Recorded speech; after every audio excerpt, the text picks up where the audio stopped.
Hello all, welcome back for another video of Search Reset My Car. Today I'm going to show you how you can reset the oil service indicator of a Ford Transit Connect 2015. In my previous videos I had different model Transit Connects. This is slightly different, so that's why I'm making this tutorial.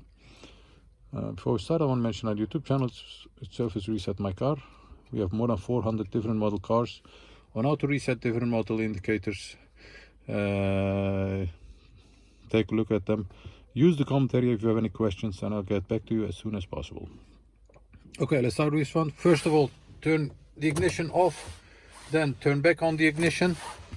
The second step is to use the brake and the accelerator pedal. Press them both for about 20 seconds. Wait for an indicator on the dashboard over here that says oil reset complete. It takes about 20 seconds.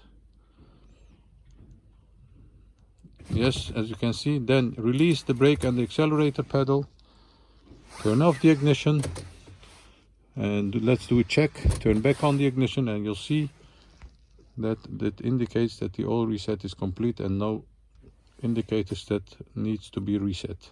Once again, ignition on, brake and accelerator pedal both pressed for about 20 seconds. Wait for the indicator to pop up over here that says the oil reset is complete.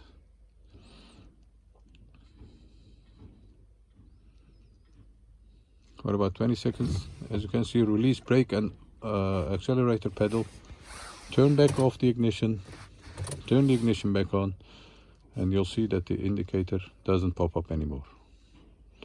That was it. I want to thank you for your time watching our videos and hope to see you next time with another video. Stay safe, take care, bye bye.